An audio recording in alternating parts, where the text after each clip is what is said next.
The psychology of self-love, confidence, and growth. There is a quiet question that lives underneath many of our struggles: how do I feel about myself when nobody is watching?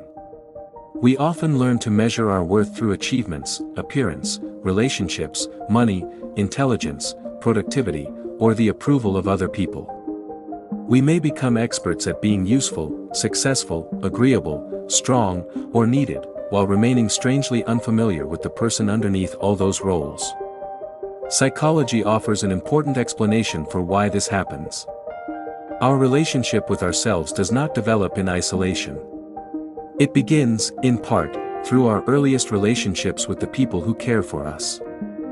Attachment theory, developed from the work of researchers including John Bowlby and Mary Ainsworth, emphasizes that early caregiving relationships help children develop expectations about whether other people are dependable and whether their own needs deserve attention.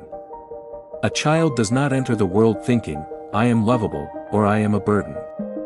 These beliefs gradually develop through repeated experiences. When a child cries and is comforted, expresses fear and receives reassurance, makes a mistake and is guided rather than humiliated, or shares excitement and finds someone willing to celebrate with them, the child receives thousands of tiny psychological messages. My feelings matter.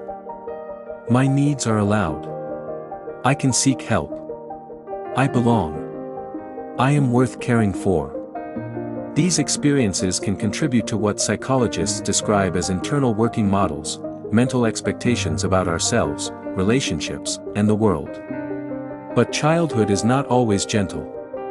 Some children grow up with criticism, emotional neglect, unpredictable caregiving, rejection, excessive demands, bullying, conflict, or experiences of trauma. Others grow up in loving families that nevertheless struggle to provide consistent emotional support because of stress, illness, poverty, family problems, or their own unresolved difficulties. None of this means that a person's future is permanently determined by childhood. Human beings are remarkably capable of adaptation and change. But early experiences can influence the emotional templates through which later experiences are interpreted. Imagine a child who repeatedly hears, "Why can't you be more like your brother?" Eventually, the child may stop hearing those words as something a parent said and begin experiencing them as a conclusion about identity. Something is wrong with me. Imagine another child whose accomplishments are praised constantly but whose sadness is dismissed. Don't cry. You're fine. That child may learn that achievement earns affection while vulnerability threatens acceptance. Another child may discover that expressing disagreement leads to punishment, and eventually learn that being accepted requires silence. These lessons can become negative core beliefs: I am not good enough. I am difficult to love. I must be perfect. My needs don't matter. If people really know me, they will leave. I have to earn love. Such beliefs are not simply thoughts floating around in the mind. They can influence attention, interpretation, emotion, behavior, and relationships. Someone who secretly believes they are unworthy may interpret a delayed message from a friend as rejection. Someone who believes they must be perfect may experience an ordinary mistake as evidence of personal failure. Someone who expects abandonment may become intensely anxious when a partner needs space. Someone who believes their needs are unimportant may continually say yes to others while quietly becoming exhausted and resentful. This is one reason low self-worth can become connected with anxiety, depressive symptoms, shame, loneliness, perfectionism, and unhealthy relationship patterns. The person may not consciously think, "I have low self-worth."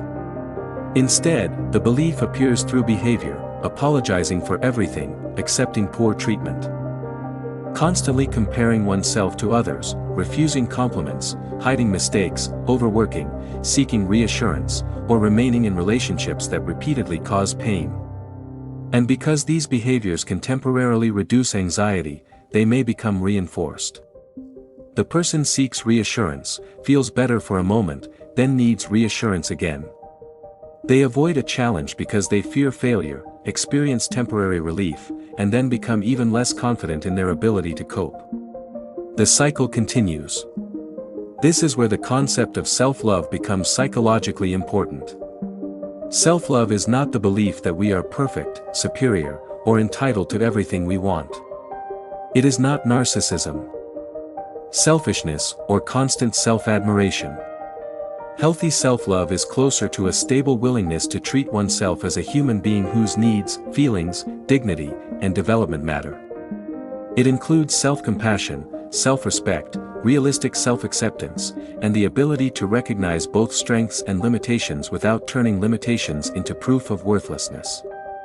A person who loves themselves can still say, "I made a mistake."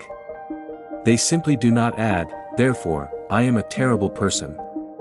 They can say, "I need to improve." They do not have to conclude, "I am fundamentally broken." They can recognize a weakness without making weakness their identity. This distinction is crucial. Self-love does not remove responsibility, it makes healthy responsibility possible.